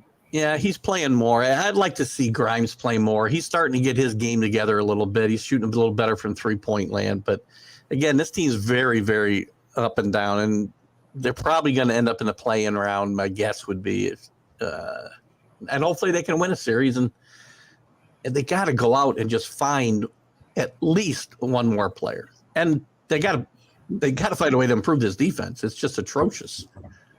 Well, the problem with the Knicks recently anyway. I mean, they don't seem to be organized. They don't seem to have a good, solid team that any big free agent would want to come to. Brunson came primarily because of his dad, and I think he's going to be good. But we really can't get that one big free agent that will come here because there's no consistency. You've got to be up near the top of the division to entice a free agent to come here, Keith. Yes, and that's another reason. What you're talking about, to me, is another reason why the Donovan Mitchell deal was so important for Leon Rose to be able to pull off last year at whatever cost, because then you would show free agents that you were willing to do what it takes to build a winner. And he has not been able to make that kind of trade. The Knicks haven't been able to make that kind of trade since they brought Carmelo here, 14 years ago, whatever it was. That's the last time they made an impact trade like that. And when's the last free agent they brought in? Look at the big free agents. Brunson's a nice player. He's not one of the top free agents, right? The best one I can think of is Amari Stoudemire, and he was, a good player for a season or two, but he was beyond his prime, and that's the only guy I can think of they've ever been able to talk into coming here. Yeah. Is that the GM's fault, Keith? Do we got to get rid of that GM? I mean, I'm tired of that GM. Well, it's Leon Rose is the guy who's making the decisions, and he's got to go. So the GM is Mills, right? He's Rose's guy. So yeah, maybe they ought to give Mills more say. And here's the other problem I have with Leon Rose: he doesn't make himself accountable. He does all of this and then never sits up in his ivory tower, never faces the press. Let's Thibodeau and the coaching staff sit and take the brunt of all the media scrutiny that New York City brings with it. And Leon Rose, I mean, he talks to the press like once a year. I think he's got to go myself. I do too, Keith. I do too. Fish in the West, I mean, yes, it does. You want to kill a snake, cut the head off. That's his head off, right? That's what. Yes. So in the West, I don't want to get too much into the West. Of course, the Lakers are always the biggest story out there, whether they're winning or losing. LeBron James is playing better. Davis, if he's not hurt, he's great. And even the other forward, I can't think of his name right now, Westbrook. Westbrook has been doing pretty well too. The Lakers, I think, for them to really win anything is, again, we talked about role players. They have no really good role players in LA. It's all big headlines, and if somebody's hurt or there's a problem with one of the players, they end up losing. So I think the Lakers are in a big position of role players also. Keith, a lot of teams are. Look at the payroll. You got wrapped up in 3 guys, right? I mean, that makes it hard to fill out that roster to get those, as Byron and the rest of us have talked about, those really good role players on the bench. Milwaukee's been good at doing that. That's why they've been good. That's why they won the championship 2 years ago, was the guys who would come in and do the dirty work. They had a good top 3, and they still do. And they still got some guys that come in like Portis and whatnot that just know their job and don't complain and just the Lakers can't do that. The Knicks can't do that. The Nets haven't been able to do that. Nets, again, they had too much money wrapped up in, a couple of guys. So I don't know. Lakers are not going to win probably as long as these 3 guys are there with those contracts. Yeah. What do you think about Everly and what he did at the game? It looked like he was trying to stand up for his players, but he pushes the guy in the back. Byron, what do you think? I mean, at least face the guy. If you're going to push him, give him a chance to defend himself. But, you're pushing the guy in the back. He gets suspended, and now all the talk is about that instead of basketball. Yeah. No, I tell you, it's just sad to see so many things happen in the games. And, when you have to do that, of course, the league got to suspend the players, and of course, you got to show good sportsmanship and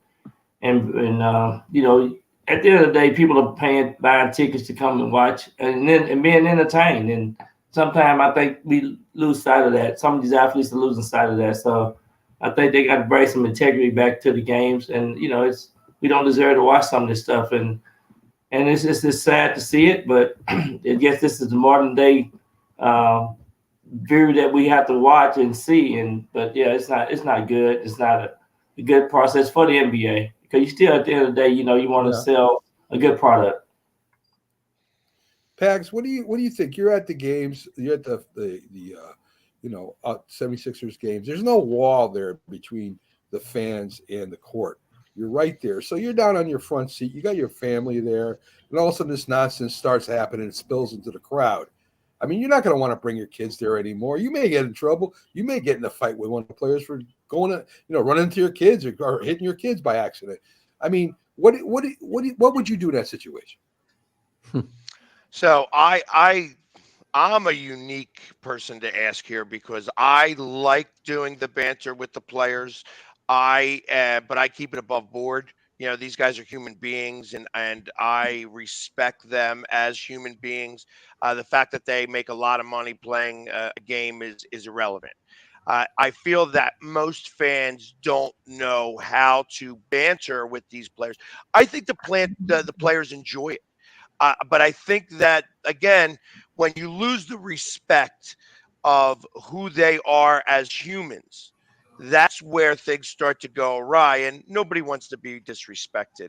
When I won't go as weird as, okay, well, you're calling him West Brick and you're defaming my name and whatever. That's just somebody crying a little bit.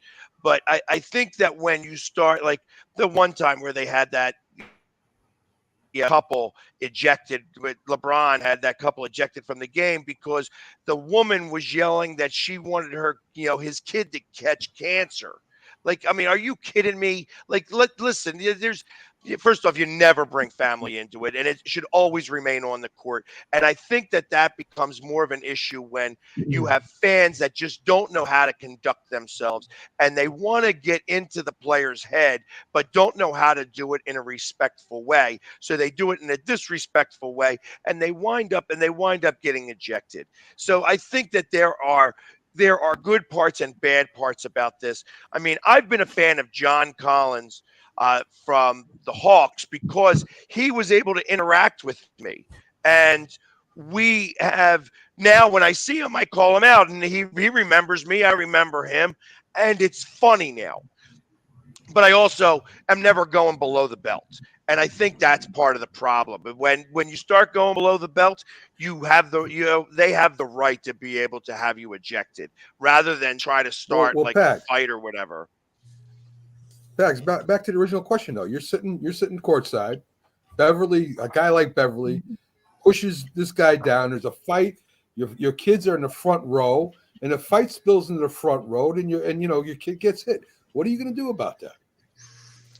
Well, Jack's not going to wait around for the fight because Jack's got to get going now. We're in overtime, so I'm going to protect my kids first and foremost, and then worry about everything else. So, okay, that's what I thought. I mean, no matter what the situation is, you've got to protect the kids and the fans.